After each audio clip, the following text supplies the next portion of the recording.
as we move along. So we're gonna move back to 1996. So I'm doing something different today. I'm sprinkling in the retro stuff, a couple of segments here and there, and then we're gonna go back to our modern topics. I'm gonna cover Gunther and Jey Uso in a bit. But before we do that, we're gonna get back to our 1996 reviews. We're on September 1996. Sorry, this is wrong right here. I fucked up this. The date of this live wire, because we were going to start Mind Games, WWF Mind Games. We watched the Raw before that. We reviewed that. It's on our channel. We also have a playlist I'm going to put in the description of everything we covered after SummerSlam. So we started doing WWF in 1996. We jumped in right after SummerSlam. So some things we jumped in the middle of, but that can't be helped. How can you help that? If you jump into any wrestling point, you're going to be jumping into the middle of some storylines. You know what I mean? So we managed and did our best to try to kind of catch up on it. So we're all the way up to Mind Games in September 22nd, 1996. This date is wrong. It's not February 22nd, September 22nd. But before it, on September 21st, there was a premiere episode of a show called WWF Livewire. I sent you guys this clip. I don't know if you guys saw it or not. Hold on. Yes. This is how it looked. This was them in a studio. And I guess Cornette is there and Sonny is there. This is from YouTube. I'm playing this off YouTube. And they're going to take that guy in forever. Yeah, they're going to take like emails and stuff. Then Cornette and Sonny are really jaw-jacking at each other the whole time. They put them together a lot. Do you think Cornette kind of feels like it's demeaning looking back on these tapes that he's in so many feuds with Sonny? No, I don't think so, because he was like he's the one who brought her into the business. I think he's the one who started her in wrestling. So I don't think. Did he? Is that true? Oh my god! Well, yeah, and Smoky Mountain. Yeah. Interesting. I didn't know that. All right, so that was that. I don't know. There wasn't much there. They took some faxes. Kind of an interesting idea for a show, but that is on YouTube. I'm gonna put a link to it in our blog posts of our episode 149 of the Malapert Smark Podcast official blog post. If you guys want to go check out that clip from the YouTube, you could go ahead. But we're gonna jump to the show itself. This is In Your House Mind Games. It's pay-per-view. Back then, man, it costed $50 or something, or was it like $30? I think. I would think since it's a 2-hour pay-per-view, would probably be a little less. But I don't know. I can't specifically. I don't know what this could have been. Maybe $40, $30, $35, $40. I don't know. I would think less than 50. This is in the mid 90s, so I think it's less than $50. But still, back then, for a little kid, where the hell are you gonna come up with $30? That's right. You'd have to work in the lunchroom. Break out your piggy bank. Shit, you'd have to volunteer to work at nutrition and lunch in the lunchroom for like a month or something like that. No one was going to do that just to watch wrestling. It was either our parents bought it for us or we weren't watching it. That was the bottom line. You know what I mean? Because Stone Cold said so. I'm not going to say how I watched it, but it wasn't on any of those ways. But I don't know the statute of limitations. And plus, I don't want this to go out on YouTube, but let's just say I did. But you were literally 9 years old, but okay. That's funny. Oh, that's good. That's true. Well, then they'll arrest my parents.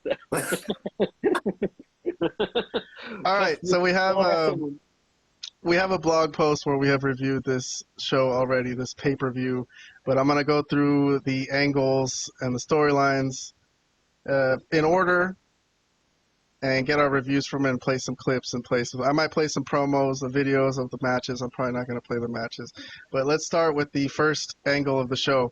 So Savio Vega gets revenge on Bradshaw and wins a Caribbean strap match. So, you know, you and me and Robert, we've been following this for, I think, a month, right? We've watched like 4 Raws since SummerSlam. Something like that, yeah. And Bradshaw has not been on any of the fucking Raws. His name is here, by the way, is Justin Hawk Bradshaw. Very interesting. I guess he had a different name in his earlier run in WWF. Yeah. But anyways, he had not been on any Raw. So maybe he was on Superstars or some other show. He was on other shows there, I'm sure. Okay, so this fool had not been on the main show for a whole month. And then on the pre-show, he's yapping and complaining that he's mad that he didn't get on the main show. and he attacks Savio Vega, who had just beat Marty Jannetty, right? And that's how this match came up out of nowhere. So what did you guys think of how they made that match all impromptu? Like all of a sudden, like you guys just opened the show. You didn't have the pre-show. You guys just had the main show. And all of a sudden there's Savio Vega and Bradshaw. Like what did you guys think? Like what the fuck? Where the hell did this come from? Yeah, I didn't know what prompted this match because I didn't remember seeing him on Raw. So I was like, what's going on here?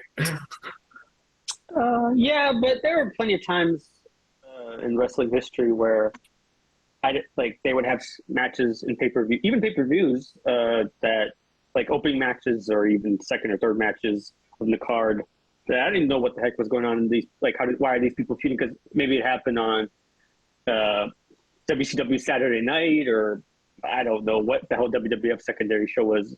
Like you said, Superstars maybe, or I don't know where else. So I wasn't really that surprised. It was what it was. It happens. It's not the end of the world.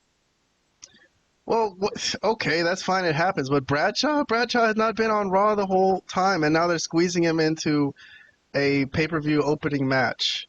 I don't know. I didn't think it worked. But I mean, I can see them wanting to put his talent out there because he's really good in the ring. But it's kind of a lazy way to do it. They didn't have like any setup for it, and he hadn't been on the main show, like I said. But anyways, that's a fair point. This is the promo that Savio Vega cut before the match. So let's listen to Savio Vega, who is a kind of a prominent figure in this pay-per-view today. Let's take it down to Kevin Kelly along with Savio. Kevin, take it away. With Savio Vega, challenge issued, challenge accepted. You ready for the Caribbean strap match, Savio? Justin Hook. You want to be in a pay-per-view? You want to be in a WWF pay-per-view? You got it. You got it, Stinky Cowboy. Tonight, right now, you and me, Caribbean strap match. Tú quieres pelear con Savio Vega. Tú tienes esa lucha aquí en your house, en tu casa, en tu cara. You ready, Justin Hook? Because Savio Vega gonna win you one. All right, thank you very much, and here he comes, Savio Vega. All right, so Savio Vega, who had a match on the pre-show against Marty Jannetty, so this is his second match, like right away. Yeah, well, didn't know that. Didn't realize that part of it because, like, as Robert said, there was no pre-show on Peacock. So here's the match. I'm not going to play a lot of it. Hard hitting, obviously. It's a strap match out of nowhere, a Caribbean strap match. But interesting thing that happened during this match. So this is a separate storyline I listed it as, but it happened during this match, so I'll just mention it right now. It's the ECW guys. Right there, so Savio Vega is whipping Bradshaw on the outside, and suddenly he gets spat on with beer. It comes out of the left side of the screen, and it was the Sandman. Yeah, fucking a guy in the crowd just spits at him, and then he gets a beer can and smashes it on his head, and shows Savio Vega that he's crazy. And Heyman's with him, and Tommy Dreamer's with him. So Savio Vega just kind of gives them a look. They don't really focus the camera on them. But I don't know. That might come back later. Anyways, the ending of this match, the booking. So I read a review today. I was going through someone who posted their review back in 1996. So someone wrote a review that they've done this ending a couple months earlier in a Savio Vega match. Because Savio Vega fought Stone Cold, and they did this ending where they followed each other, right? And I guess the lead guy, which here is Bradshaw, he's not paying attention like an idiot, and he's touching all four corners. It's a strap match. It's a four corners match, basically. They got to touch all four corners. And then Bradshaw pulls Savio Vega into the fourth corner and incidentally costs himself the match. And he's like, what the hell was that? I don't even know. And Bradshaw's manager was Dutch Mantel. Dutch Mantel, yes. His name was Uncle Zabikia.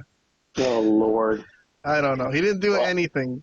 But when you have a cool name like Dutch Mantel, only Vince could come up with something stupid like that. When your real name is fucking Dutch Mantel, or at least your most wrestling name is, which is a phenomenal name. Okay, but anyways, enough about that. Yeah, Uncle Zabikia. They need the rights to it. They need the rights to it. Insane. Zeb Coulter wasn't bad. That wasn't a bad name for him. Zeb Coulter is better than this, yes, but still not as good as Dutch Mantel. But okay. All right, so leaving the ring, Savio does look at that part where the ECW guys were there. It's like, kind of checking it out. Like, are they still here? But no. So that's the end of that. All right. Review. So you guys submitted some reviews on this earlier today. Let's see what we got. So the Savio Vega match. I gave it a thumbs down. I thought the booking was clunky. I didn't care for it. I didn't care for the idea of the match. Also, the review I read saying the Stone Cold Savio Vega strap match had the exact same finish. Yeah. Some viewers felt like, oh, do you think we're stupid? Do you think we would have forgotten that by now, like 4 months later? Come on. So, thumbs down from me.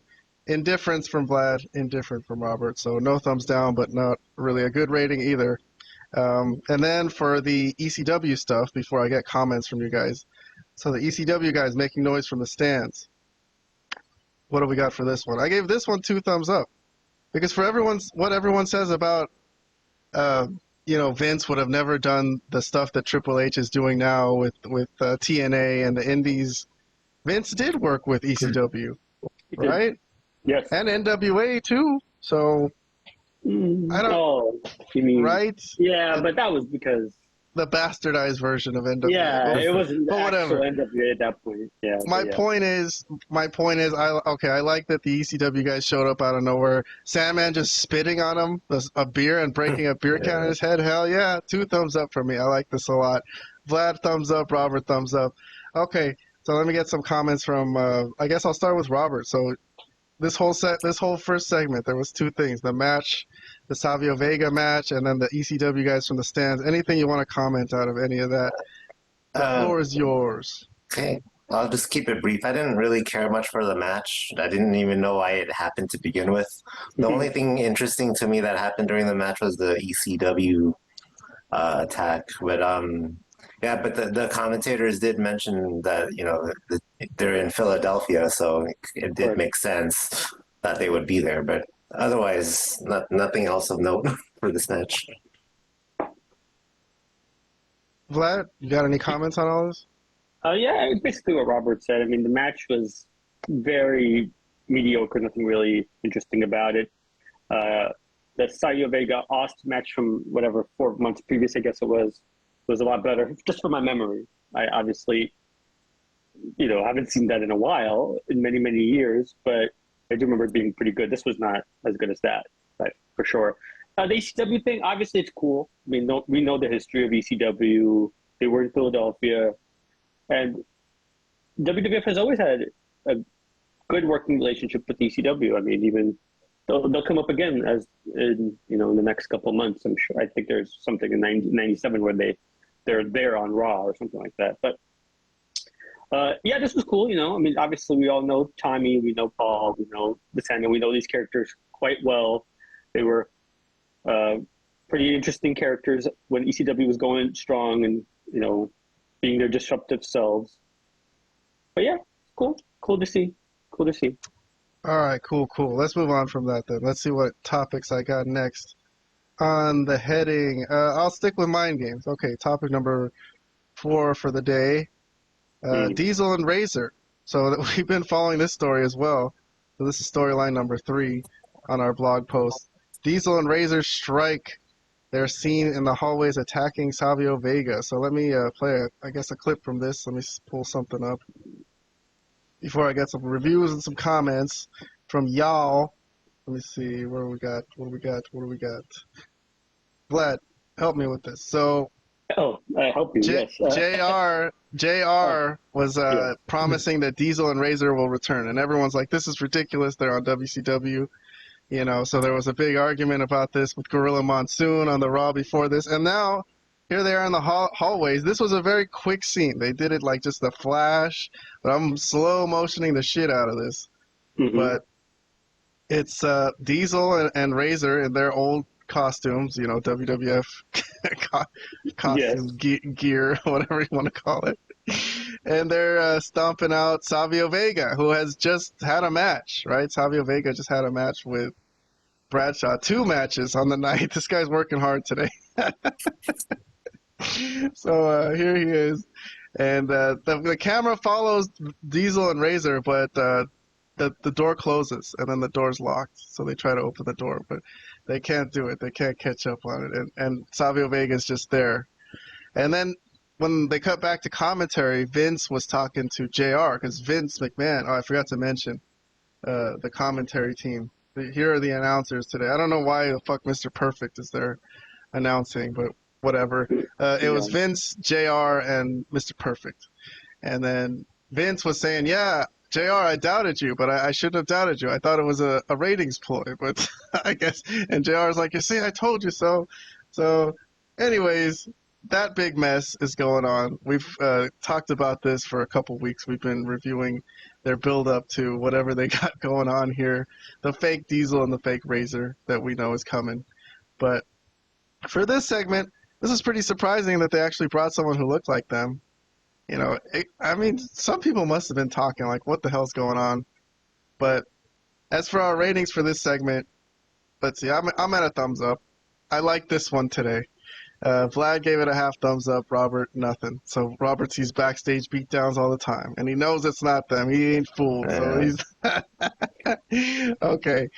For this segment today, let's start with Vlad. Vlad, half a thumbs up, right? Is that what you said? Yes. Yeah, I think so. It was all right. I mean, there's not really not much to say about this because it's hard to really focus on just this one, like, you know, backstage stuff when we know what's going to happen with this whole thing, which is like a disaster.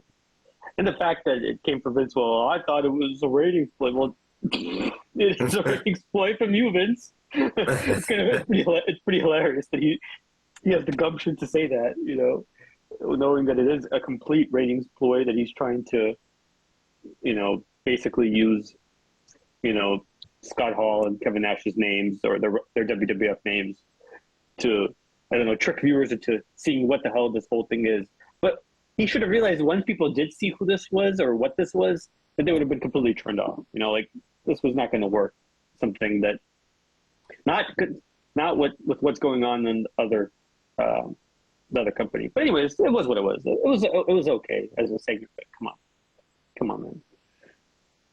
All right, Robert, do you have any comments on this? Oh, honestly, I wanted to give this a thumbs down only because I know what really happens later. Yeah. No, you're right. But I'm trying to like view this from the perspective of, you know, someone who doesn't know what happens later.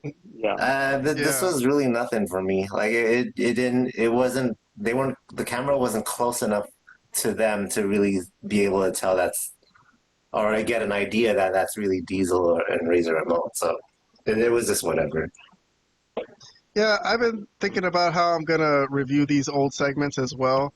I think it's okay to review it with the mindset that you know what's gonna happen. Like, I almost want to go back to if that's the case, this is a thumbs down. That's totally fine. Yeah, dude, okay. I want to go back and literally go to my old reviews and be like, oh, well, now that I know what happened in this, I'm going to give this a thumbs down. This is a complete waste of my fucking time. Yeah, I totally want to go back to all my old reviews and redo them or update them. You know what I mean? So, yes, I mean, with your explanation, it makes sense. If you know what happened and you think this is a big waste of time, that's fine. But okay, let's go back to modern wrestling. We'll come back to Mind Games in a bit. We're going to do a watch-along of Jim Cornette's match. It's a really quick match, so it's not going to be that long. But I'm going to jump back to classic stuff. So we're in the middle of reviewing Mind Games. From 1996, we're going to do the Jose Lothario, Jim Cornette watch-along. So we did jump in the middle of this. This had been a feud that was rolling before we started watching SummerSlam, because we just jumped in right after SummerSlam. We started WCW after Bash at the Beach when we started reviewing that last year, and then we started WWF after SummerSlam. But the video package they had kind of summarized a couple of scenes where Jose Lothario and Jim Cornette actually had a physical fight, it seems. So they reviewed that in the video package. So we could do, I guess, a watch along. Jose Lothario's been doing a lot of training. He's been drinking 3 bottles of Geritol every day. He's been using his walker for parallel bars, and he went out and got some extra drink Polygrip for when I knock his dentures out of his mouth. Watch out! Watch out! Oh! But I've been doing training too. Here comes the WWF National Richard Simmons. than me. Oh, wait a minute. Jose is so old. When he was in school, they didn't have history. He's so old, his social security number is 1. And he is so old that he's the man that taught Jonah how to fish. I'm going to kick you ball like nobody's on it before. Jose, you're going to go down at the hands of a younger man. And Jim Cornette's got the chance to be a legend. I think he's got a big mouth. Tell you the truth. Well, looking at this video package, man, I'm kind of sad that Cornette lost so badly in this match. I'll show you guys right now, but this was a really short match. Here's Jim Cornette's promo before the match. Talks a lot of shit. I mean, they could have given him something to do with the racket or something to give him something to, like, have, I don't know. They just made it a squash. Television ratings ploy, but... And I bet it's great because you people finally get to see a real man for once. Jose Lothario! But what about this outfit? What the fuck is he wearing, bro? I mean, it must have been a rib. Either that or because that's like the most for a chubby fat guy. You don't want to be wearing something so tight like that. You don't want to. It's like a superhero outfit. What is going on with that? It's a black tights with a black long sleeve, silky shirt, red long sleeve silky shirt. Sorry. I don't know. My only guess. He looks like he's Mr. Incredible. But if Mr. Incredible was overweight and was eating cheeseburgers every day, every day and every night. All right, let me hear the end of this promo. Let me see what he says. He's a legend. Jose Lothario was a great wrestler, and Jose Lothario taught Shawn Michaels everything he knows. But Jose Lothario is an old, broken-down cripple. He's 150 years old. So I'm going to give him a chance here tonight. If he turns his tail and he runs out that door like the yellow stinking coward that he is, I won't hurt him. But if he comes to this ring, me, James E. Cornette, I'm going to beat his stinking brains out. And then Jose Lothario comes out to what's his name? Shawn Michaels. Shawn Michaels music. Yes, that's funny too. Here's Jose Lothario coming out. He actually worked out, it looked like, for his match. All right, so Cornette tries to jumpstart the match. It's a minute-long match. I'll play the match. Let's see how this happens. Look out! Look out! There's a bump from Cornette. Good-looking bump. I like Cornette's bumps. I have something to say about his promos after we watch this match. But his bumps I always like. They're silly, but they're good. It's Jose Lothario, and he just 2 bumps already. There he goes down again. Right out of the nose of Cornette. Cornette coming off the rope. He could have came off the ropes harder there, I think.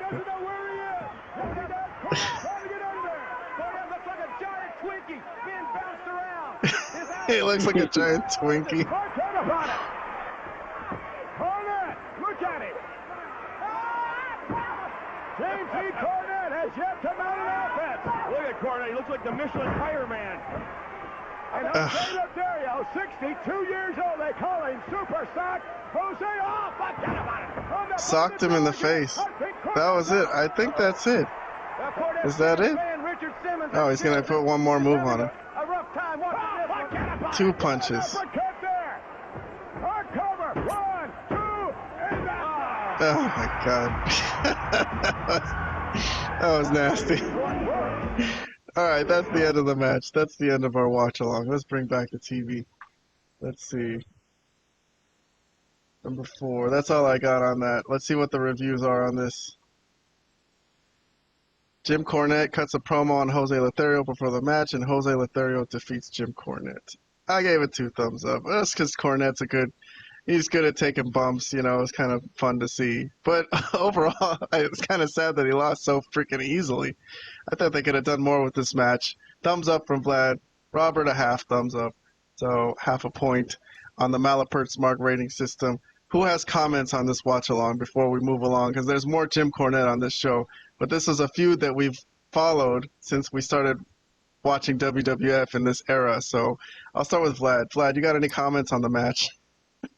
I mean, there's not really much to say about this match, but I don't think it should have been anything else than what it was. Like, Cornette came out in this ridiculous outfit when you come out in this ridiculous outfit, you probably should get beat rather quickly. But he's also a heel manager that's like clearly like a big mouth that really can't do much of anything. So I mean, it fits the character, it fits the gimmick. I mean, he really shouldn't be competitive in this match against a former pro wrestler that still looks, even though he's in his 60s, still in way better shape than Jeff Cornette.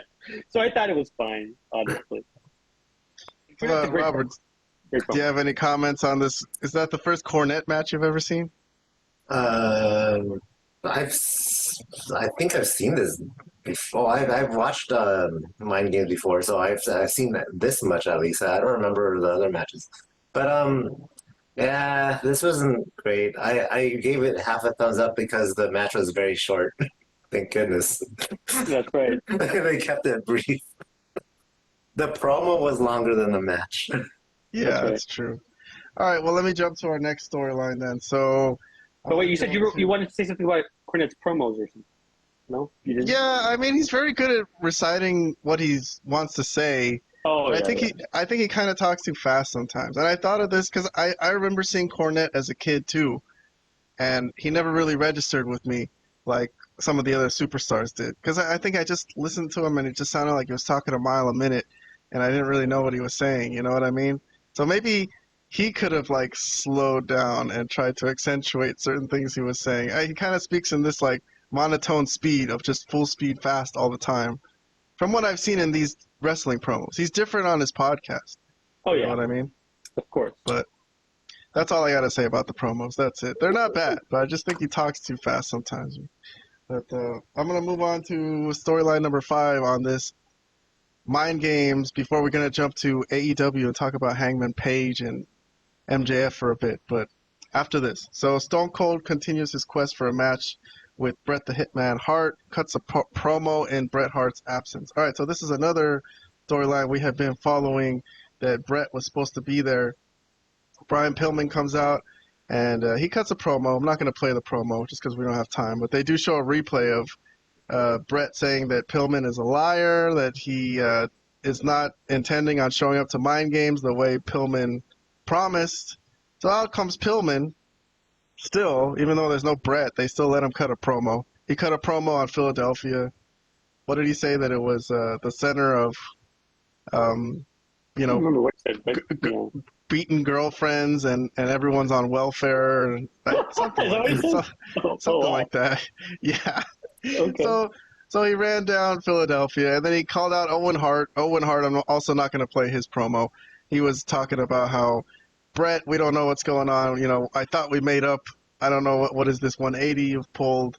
And then he did mention that he thinks Bret might be staying away because he's afraid of Stone Cold, who has been calling Bret Hart out, right? So here's one we'll play. So here comes Stone Cold, and I'll play Stone Cold's promo. How about that? Let's listen to Stone Cold Steve Austin talk about Bret Hart.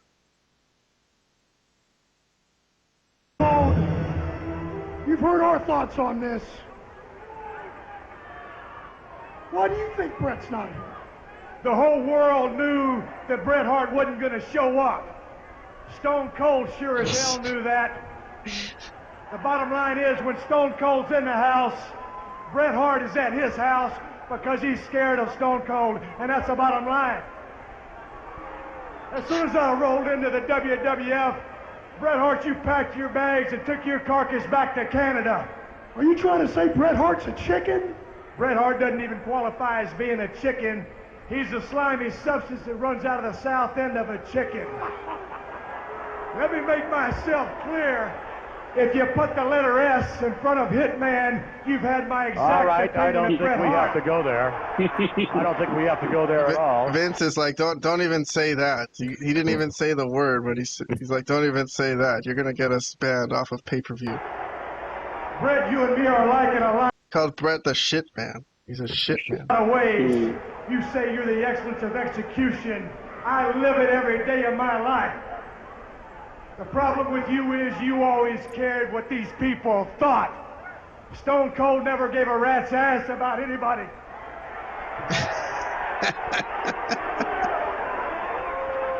Bret, if you ever do come back, and I hope you do, son, we're going to get in this same ring, and somebody's going to get their ass whipped.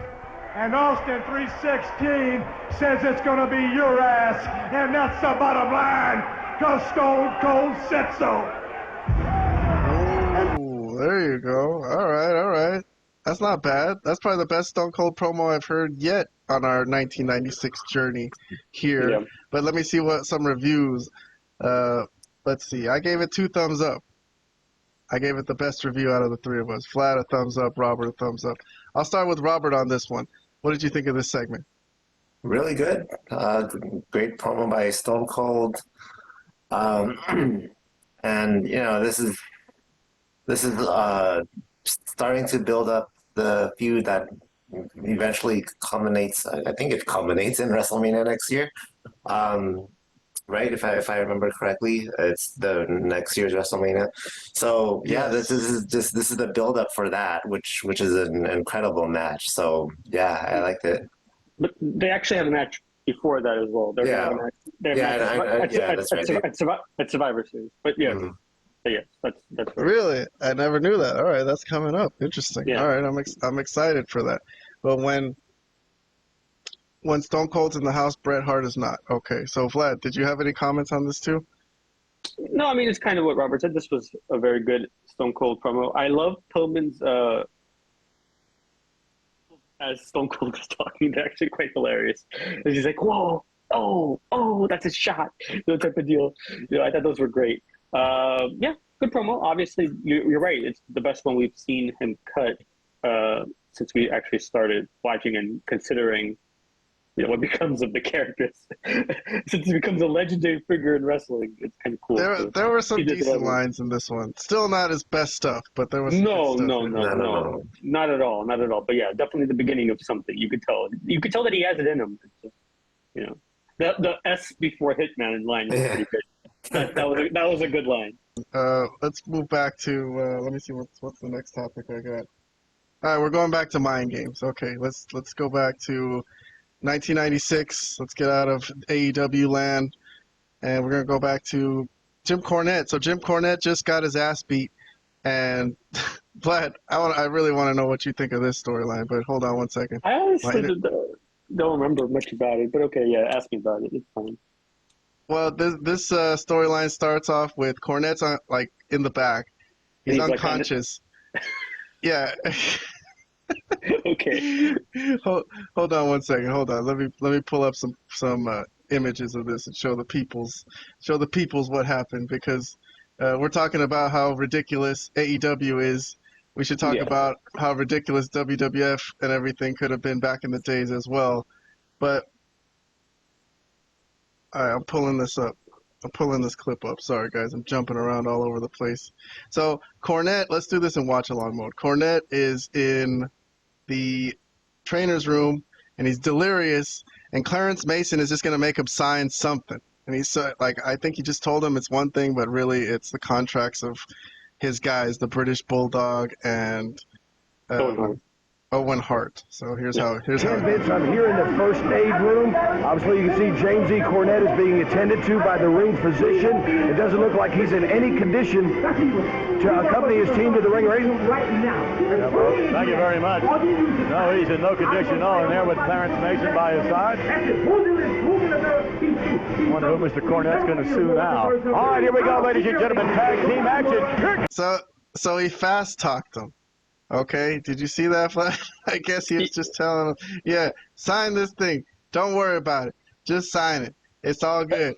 And when did they say that he stole the team? Did they say that during this match? No, they didn't say it during this match. But this is the next match. It's Owen Hart and British Bulldog, Cornette's guys. But Cornette can't be out there, and they're facing the Smoking Guns. Here's Billy Gunn with and Clarence Mason came out with them. Sonny.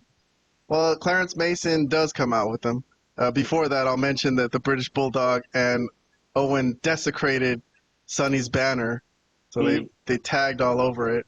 And then Sonny was pissed throughout the whole match. But yeah, Clarence does come out with British Bulldog, and it comes out during the middle of the match, and they're kind of confused what the hell's happening, but he's there and he supports them.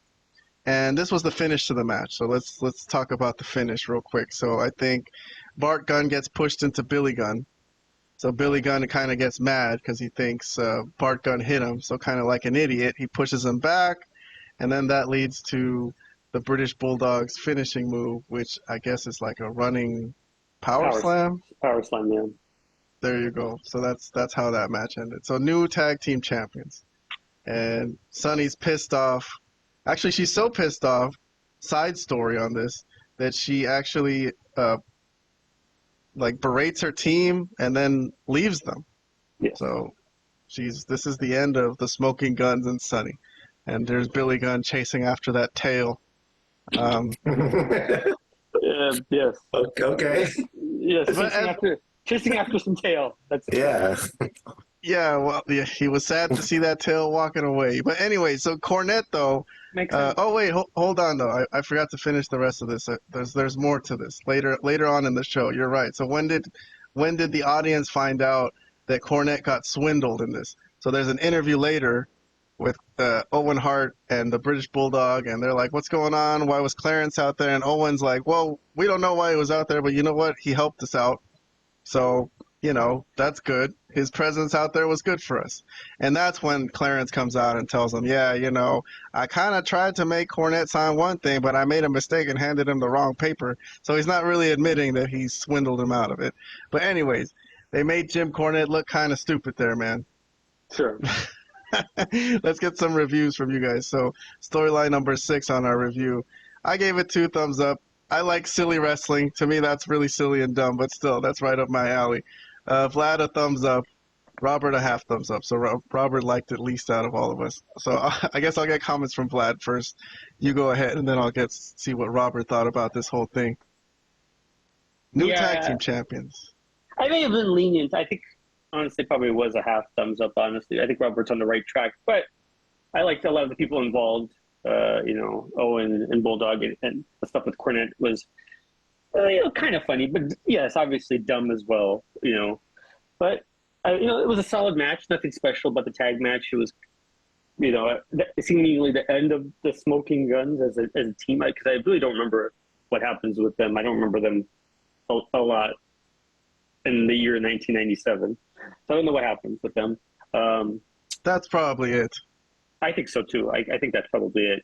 But it was okay. Like, nothing really special about it. Sunny was kind of hilarious to try with them. I mean, obviously, and nice looking Sunny. That was probably played a part of my decision. That was, I have my keen eye again. My my keen eye was definitely wide open here. Anyways, it was okay. I'll leave it for Robert. Robert, any comments on Jim Cornette, Sunny, whatever you want to talk about? That part where Clarence at the end said that he had Cornette sign like a different paper or whatever. I think I must have missed that part. But yeah, this part, I think I missed this somehow. But I don't think that would have changed my rating either way. This was just okay. I mean, I did enjoy the part where they showed Sonny's picture, and it was messed with, basically. That was kind of hilarious, and then her yelling at the Smoking Guns afterwards was kind of funny too. But that was about it. Nothing too special for me here. Yeah. Mark Henry, they're having a match. So we did cover the segment where Jerry Lawler challenged Mark Henry to a match on Raw. So that got us a lot of views on YouTube. That was a popular short. Over 1,000 views on YouTube. What the hell? Yeah, well, that was a cool scene when Jerry Lawler was talking shit and Mark Henry grabbed him by the lapels. It's like, you want a match? Fine. You want a match? All right. So basically, long story short here, Jerry Lawler just bumped around for Mark Henry like crazy. I have a couple of examples of this to show the peoples. Jerry Lawler did cut a promo before the match. I'm not going to play it, but by the way, Vlad, I did want to make a comment on this. Mm-hmm. There was 3 WWF shows on this day. There was Superstars in the morning, where where he dropped a cup of coffee on Mark Henry. Then they had Free for All, which was right before the pay-per-view. It was like a pre-show. That's where Mark Henry got slapped by Jerry Lawler. So, okay. Then Lawler cut a promo before the match, but let's see some of the bumping around. So they sent Jerry Lawler out there to make Mark Henry look great, right? That's basically his job here because he's the experienced guy. So here's a crazy. Well, here's him just dumping him on his face on the floor, which I thought was a pretty hilarious bump.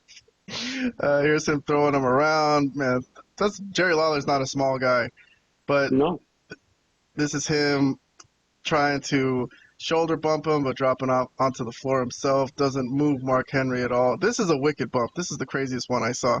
Look at this one.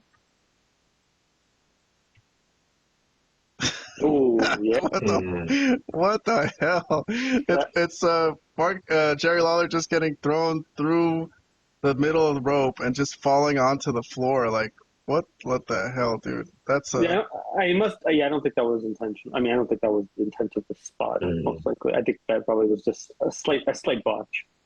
No, man, that's what they were trying to do. They were trying to make Mark Henry look like the baddest guy. Yeah, sure, but I don't think they wanted Jerry Lawler to fall like that into the guardrail. At least I don't think they did. Well, listen, when Mark Henry's around, somebody's gonna get their ass kicked, and this time it was Jerry Lawler. So there you go, Mark Henry victorious in his opening match. That's not the end of the story. I don't know if you guys saw the afterbirth, where the new Rockers. I don't know this guy's name, Leif Erikson or something. That's Al Snow, man. No, that's Al Snow. Yeah. Interesting. Al Snow gets thrown over the top rope. Marty Jannetty comes out too. He had a different name. You remember his name? His original name? Al Snow. Yeah, it was like you said. It was Leaf something. It was something Cassidy. I don't remember. It was something stupid for the whole rocker gimmick that they were putting together. It was another awful stuff. They were still stuck in Vince was still stuck in 1987. Yeah, I don't know why the Rockers and Triple H even came out. Were they just defending the fact that, hey, you're not a wrestler, we can beat you? I don't know. If they had an alliance with Lawler. If they had an alliance, why didn't they come out before the match or during the match? Why did they come out after? I didn't get that part either, honestly. This was an interesting bump from Triple H, flying over the top ropes onto the Rockers. That's like something a small dude would take these days. Triple H in his early days got to pay some dues. Took a top rope bump right there. For sure. Not bad, not bad. All right, so that's basically, we'll cover it. So that was Mark Henry's debut match in WWF. Reviews. All right, so I gave it 2 thumbs up because I thought Jerry Lawler did a perfect job putting Mark Henry over. Okay. And what more can he do? What more can he possibly do? And that bump he took going through the ropes, come on. You can't give 2 thumbs up there. I'll give 2 thumbs up for this, man. Jerry Lawler, good job. Vlad and Robert, half thumbs ups. Okay, so half a point. Was this an okay? This is for completeness' sake. It was a squash match. It essentially was like Jerry Lawler had no chance at all. So I didn't expect this to be competitive at the very least. And I didn't understand why the New Rockers and Triple H came out and attacked him afterwards. That didn't make sense to me either. But yeah, I agree with you in spirit. Jerry Lawler did do a pretty good job of trying to get Mark Henry over, but there was nothing like great about this whole thing that should have been given 2 thumbs up. But yeah, Lawler did what he could, but Jesus, it was a squash match with some way underneath guys coming out after for reasons no one can understand. At least I couldn't. Now, maybe, like you said, maybe this was something on the second or on their secondary shows that made this make sense. But for me, I didn't understand why they were there. So yeah. All right, cool. All right, now let's go to our last topic for the day. Okay, let's finish the show off. We're doing our Mind Games review. It's our main events, double main event: The Undertaker and Goldust, and HBK and Mankind as the main events. So let me play the opening segment, the opening video package. Vlad, you remember that? Was it very dramatic opening video package? Sure it was. Hold on. Let me skip to the final storyline. Sorry, in our review post blog, if anyone wants to watch our review post, it's in the description. Everything is in the description. All our reviews of every wrestling angle from every show this week. and also this show, Mind Games. So Shawn Michaels is in the main event against Mankind, and The Undertaker is in a match against Goldust. They had a video package for both of those guys to open the show, so that was like their biggest.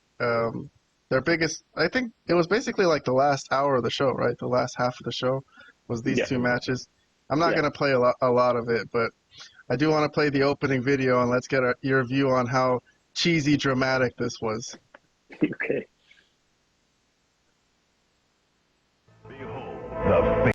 Behold the face of fear, the mind of madness. Behold the horror that may soon be champion.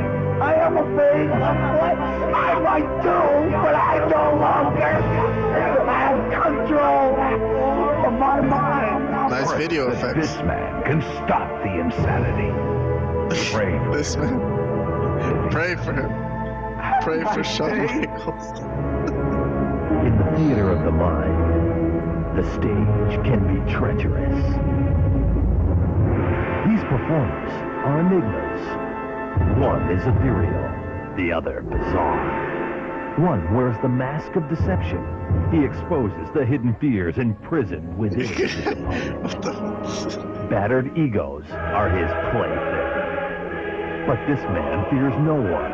He is the shadow of death. With the stench of betrayal still hanging in the air, the mastermind of its origin may be within his grasp. Tonight, one will bow when the final curtain falls. If the eyes are the window to the soul, what horrors are locked in the basement of this man's tortured mind? Is his sanity trapped in a maze of madness, or is he a willing soldier in the realm of darkness? In the light, there is hope. A champion whose body is virile, whose will is unmatched. In his usual battlefield, he has achieved the highest of honors. But when war begins in the psyche and sanity struggles with lunacy, which will survive? Can the champion continue to live his dream, or will he awaken in this man's nightmare? Robert, you know, when we started reviewing these old shows again, and you made the comment, sometimes when I look back at the shows that I thought fondly of when I was younger, they're not as good as I remember them. Yeah, that's the thought I got watching that video package. When I was a kid, that probably would have been like the most amazing dramatic thing. But looking at it now, it's so horrible and cheesy. It's not that good. But anyways, if I don't know. I still liked it. What can I say? I guess I'm a cheesy motherfucker. What can I say? You're a cheesy motherfucker. All right, let me move on then. I'll start with the Undertaker Goldust match. I'm not gonna play a lot of the match, but let's see. Marlena come out with Goldust. Marlena. Let me pull up the TV. There it is. Let's see what we got here. Undertaker walk into the ring. Very dramatic. So this feud started. They were already having a feud, and then it spun off into Undertaker Mankind, and then they came back to this. So Undertaker's still trying to get back to fighting Mankind, but he's gonna beat Goldust first. Dustin Rhodes, Cody's brother. So this is a final curtain match. You guys know what that is? Actually, no, I don't know what the hell that is. I don't think they really explained what the hell that is. No, wasn't this just a regular match? It was there was a rule of stipulation. The final curtain match means that you can only win by pinfall. There's no submission. Oh, Jesus. Okay. I guess. Yeah, no one really has a submission move between these two guys, but yeah, whatever. I think this is a suplex from Dustin Rhodes. I don't know. The match looked fine. I don't really like Goldust as a character and his outfit, but I'm going to skip talking about that. I'll just skip to the booking. So Goldust tried to get like a dust, I guess. Marlena distracted the Undertaker. Literally trying to get Goldust. Goldust, yeah. So this is how he kind of got a chance in this match. So he threw some dust in Undertaker's face, and that's when he got the advantage for a while. But he did end up losing as he went to the top rope, and that led to a choke slam and then a tombstone. And Undertaker's your victor. if you want to watch this match, go to Peacock. Okay, I'm not going to play the whole thing. I'm just here to get reviews from Vlad and Robert as Goldust walked away dejected with Marlena, and The Undertaker does his thing, if you know what I mean, his Undertaker thing. But, yeah, his poses. I don't know what he's posing to, but whatever. Okay, so The Undertaker versus Goldust. Thumbs up from Vlad and Robert. So both of you guys like this. I gave it a half thumbs up. It didn't really do much for me. I thought the work was fine. What do you want me to say? But it was predictable, I think. I think The Undertaker was obviously going to win. All right, so before I move on to Shawn Michaels and Mankind for the finale of this, let's get comments. I'll start with Vlad. So, Vlad, thumbs up for the Undertaker Goldust match. Do you have any comments on this, possibly? Yeah, I'm going to keep it really quick. It was a good work match, nothing special, but, you know, I thought it was very solid, and it was also not very long, because I think the main event was going to go. They knew that they really had to focus in on this main event, which was going to be the best match of the night. It was a solid match, good work match, and that's why I give it a thumbs up. Robert, also a thumbs up. So you like this? I liked it. I don't really have anything else more to add from what Vlad just said. All right, so well-worked match. What do you want me to say? Let's jump to HBK. So Shawn Michaels, there was a Mankind promo earlier in the night, which I'm going to skip over, and also Shawn Michaels promo. I'm also going to skip over this. Also, I'm going to jump to the match. I think I'm just going to play like the high spots, kind of. Sure. Oh, they did bring out a casket. Right? The Druids came out. The Druids came out. They brought out a casket. This is the Mind Games. That's why it's called WWF Mind Games. To try to psych people out. Here's Paul Bearer. This was a great shot. I took a snapshot of this one. Yes, that really wasn't great. Mankind was in the casket. Okay, so to start the match, he was in the casket. Later, someone else is in the casket. Mm-hmm. But here's Shawn Michaels coming out with Jose Lothario, who doesn't really do anything other than give him some words of encouragement on the way in. But lots of fanfare for Shawn Michaels. Pray for this man, as the video package said. Pray for him. Yes, if he loses, pray for him. I will say Mankind took a bump, like every bump, like his job was dependent on it. Oh, here's him stabbing himself. I don't know. Yes, yeah. He's very cray. He's very cray. This one he got. Oh my God, that's I still can't believe that's a spot that people allow him to do. But it's a great looking spot. I will say that. Yeah, that's a tough spot. That's him.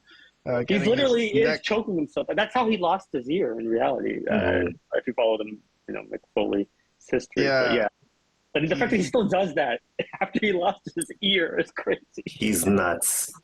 Yeah. Yes, he gets thrown through the middle rope, and then he has like a trick where he gets his neck gets caught between the top. It's a great looking spot. I mean, it's a tremendous looking as a fan, but man, it's so dangerous.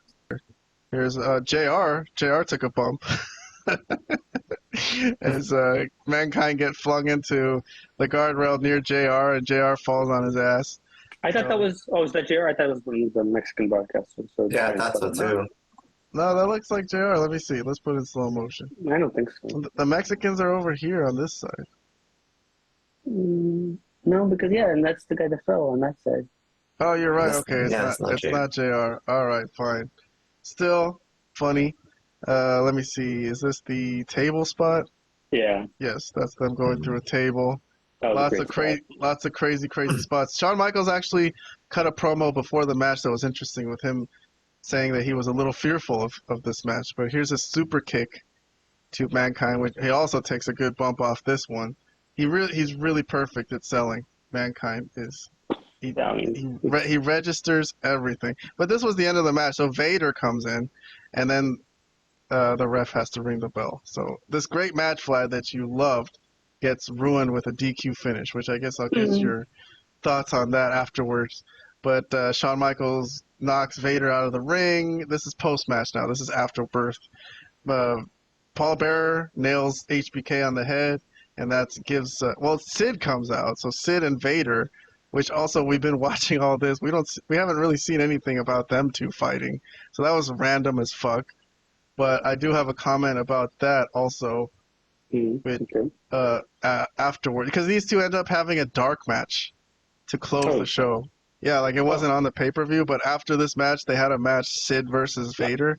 And I'm like, did they book this in this match just so that they could have a dark match for the audience? I don't know. It didn't make sense to me. Other than the fact that Vader didn't like Shawn Michaels from the last pay-per-view, but that was so long ago. I don't know. Anyways, Vader interferes, causes the DQ. Mandible Claw. So post-match, Mankind continues with the attack, puts the Mandible Claw, and I think they go to put Shawn Michaels in the casket, and instead of it being empty, what's his name is in there? The Undertaker.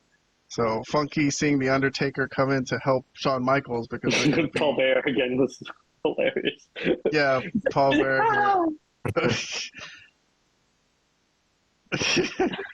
Oh my god. Yeah, so Paul Bearer shocked to see the Undertaker, and the Undertaker comes in and chases off Mankind. So that's the end of the show, and they're going to fight again. I think they're going to set up a Buried Alive match. They paused their feud for a minute, and they're going to get back to it now. So that's it. That's the end of the show. Shawn Michaels kind of, poses with the crowd. Mankind and Paul Bearer did cut a promo to end the show. Interesting that they went back there and followed them and let them cut a promo. But Shawn Michaels wins. There you go. DQ. Keeps the title. Thank God. And then he shows his ass to the audience. Yeah, what the fuck was that, man? I don't know why. But. There's literally like freaking kids in the audience. Like, what the fuck? Okay. Well, there's him shaking Vince's hand. But okay. Reviews. This was you guys were telling me about this match for weeks. This is going to be a great match. This is going to be a great match. So I was interested to see it. I had never seen it before. You guys had seen it before. So here's our reviews. Vlad, 2 thumbs up. Your comments said, oh, this is your comment. I fucking put this in the wrong place. My bad. I'll fix it later. But Vlad said that he loved the match. But he gave this 2 thumbs up, and he loved the match. So I guess the ending took away from you giving this a better rating. I think so. As you mentioned some of the criticism, there was some weird things with it. Like, why was Vader out there? I mean, I know he had the thing with Shawn, but he has no connection with, or at least I don't think he has any connection. And what's up with Sid? Like, where did that come from? The stuff at the end didn't really make sense. I thought the Undertaker in the casket was obviously a cool thing. So anytime the Undertaker pops out of a casket, it's fantastic. I thought that was cool, but the match itself was great. The spots that specifically the high spots, but Mick Foley is such an underrated worker. I mean, everybody knows Shawn Michaels is one of the greatest wrestlers of all time in the ring, but Mick Foley, Mankind, is so good, man. It's just ridiculous how good he really is. Sometimes he doesn't get the credit that he deserves from a lot of people that probably either didn't watch a lot of this stuff or whatever, but I thought this was a phenomenal match. And yeah, I'll leave it at that. All right, so the highest rating for this came from Robert at a loved it. Mm-hmm. So looking back on this, all these years later, you still think this was really good, huh? Yeah. All right, well, there's a lot I can say about this, but I'll try to be brief because it's late. Yeah. Whatever you want to say, Robert. Yeah. This is fantastic work by both Shawn Michaels and Mick Foley. This is one of my favorite matches of Shawn Michaels' career. Actually, is this. If I were to try to explain why Shawn Michaels is one of the greatest of all time, this is one of the matches I would show people for sure. This is excellent work. It really is. Nice. All right. So there you go. That's WWF Mind Games. Thank you guys for reviewing this with me. I thought it was a good show. I thought there was a lot of interesting things on it. So the Cornette stuff to me was very good. And if anyone has any other comments they want to make about this show in general, looking back on it. I didn't really think it was a great show, to be honest. I thought it was just okay. But the match at the end was really the show for me. It was the only really, if you asked me to watch the show again, I would probably say no, I don't want to, never again. But if you wanted me to watch this match, I would rewatch the match again because it's definitely really good. But no, so not a great show, but a good main event. All right, Robert, closing thoughts from you. Professor Robert. Same thing. The show is just okay, but the last match was amazing. Yeah. I like that it was kind of like an episode of a weekly show where there was a lot of promos, there was a lot of storylines. There was Cornette, getting his guys stolen away from him. That was a storyline that happened in the back. There was what was the other thing that happened? The Sunny stuff. There was the Stone Cold stuff. That was an in-ring segment. The Razor. Yeah. So to me, this was a cool show. This was a cool little episode. I like this.